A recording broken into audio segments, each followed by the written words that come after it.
This is another quick video just to detail how I was able to fix a common problem with the Mercedes C230 door lock bouncing up and down.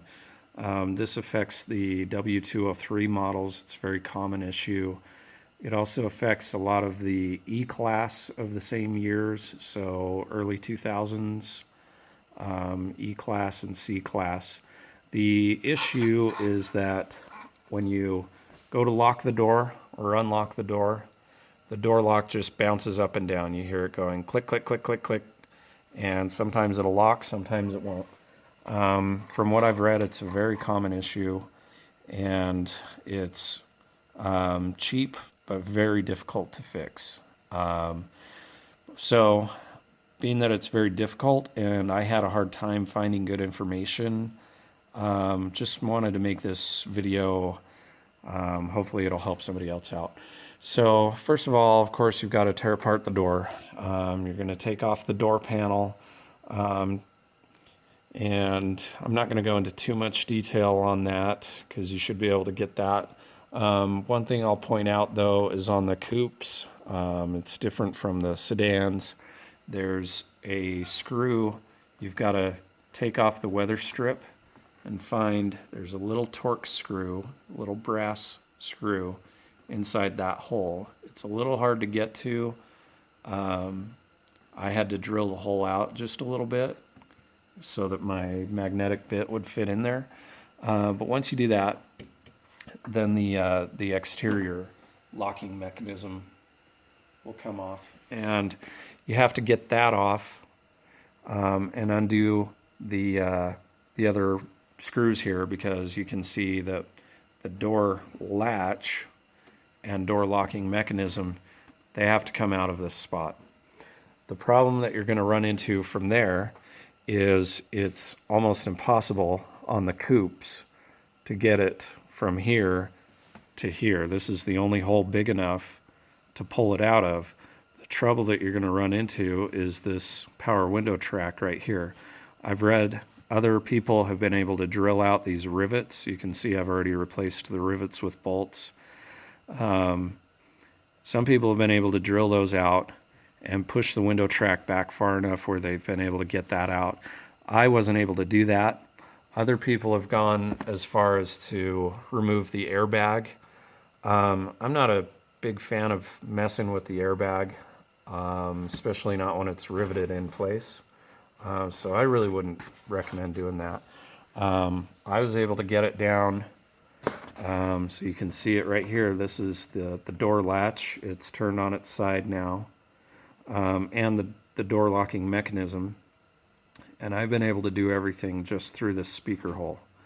It's a little bit like writing the fortune on a fortune cookie while the paper's still inside the cookie. So it's not easy, but in my opinion, it's easier than trying to get this out of here. So, so that's how I did it. This is the cover that's going to be on the door lock mechanism, the actuator. To get this off, there's one screw right here that you're going to have to take that screw off.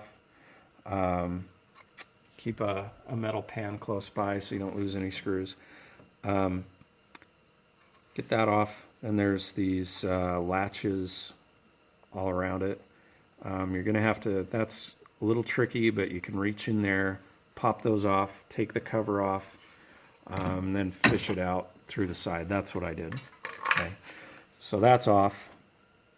Now this is what you're looking at once you get that off, and the spring that you're looking for is this little guy right here. That's the culprit.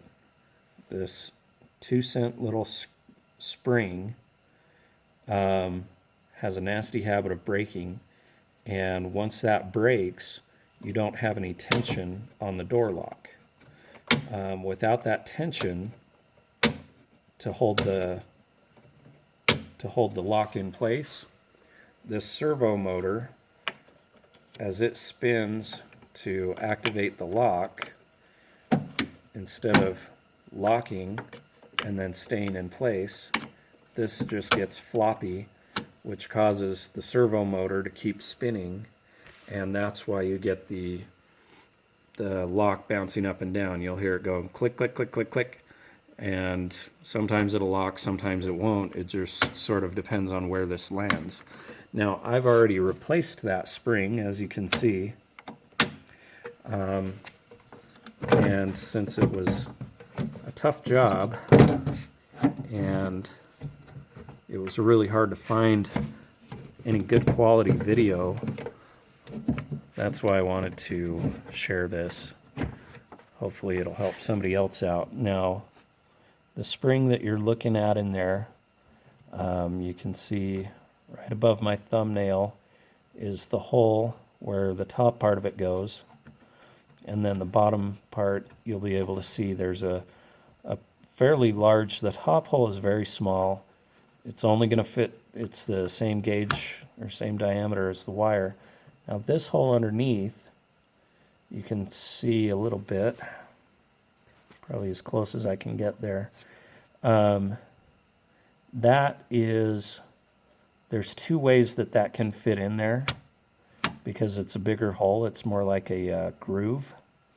And you want to be careful not to put the spring in backwards. If you put the spring in backwards, it'll work, but you're not going to have the same amount of tension, and you're not going to have enough tension on it. So you could end up having the same problem again. So take a close look at this and see that's how it should look. You should be able to see the spring sticking out. If you've got it in backwards, the spring's going to be hidden underneath there. So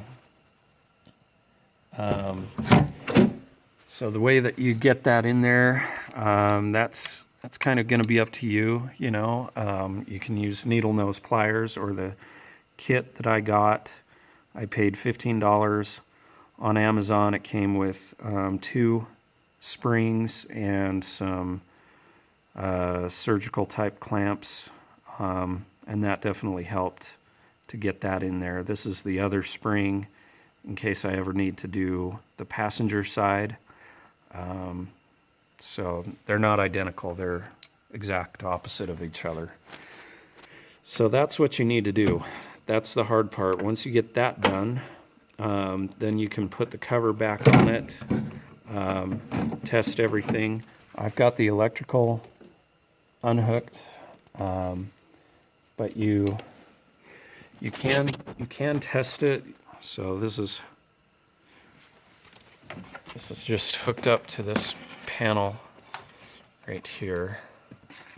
Normally, you'll see when you take it apart, this is normally threaded through there, but I took it apart so that I could have power here and test it. I'm gonna plug it back in and run it. This is hard to do one-handed. Sorry for the length of the video here, but I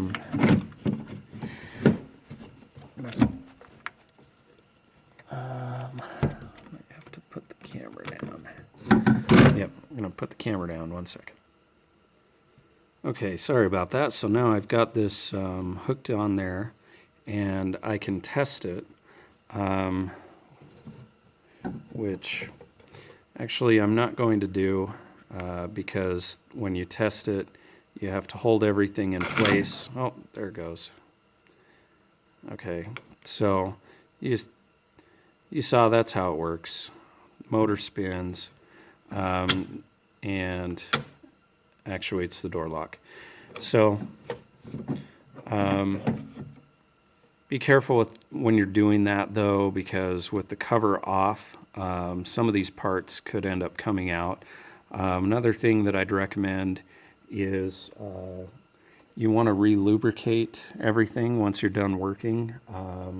Put some dielectric grease or white lithium grease on it, just so that you don't have the spring break again.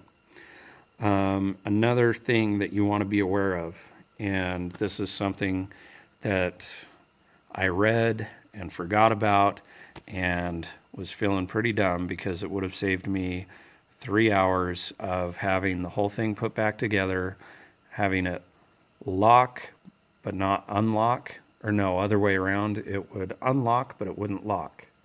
I went through and, with my multimeter, tested the entire system, checked every fuse, every relay, everything was working.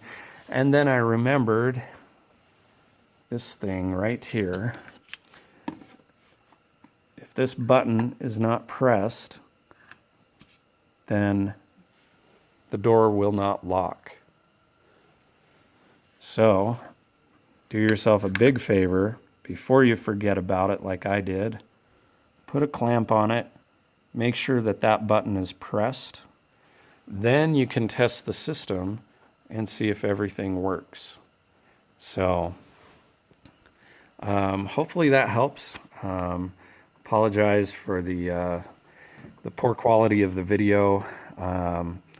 Like I said, I just was about to put this back together and thought, if this helps somebody else out, then it's worth, a few minutes of looking at it and throwing it on YouTube. So if you have any questions, feel free to ask in the comments below. I'll try and get back to you. Thanks. One last thing I forgot to mention. I've got the door latch and the door lock back in place. When you're testing it, switch the door latch to the latched position. Then the door lock will move freely up and down.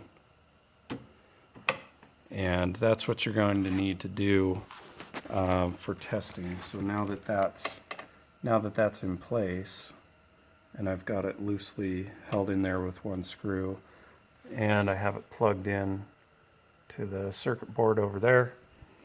You can see it's working just the way it should. That's it. Thanks for watching.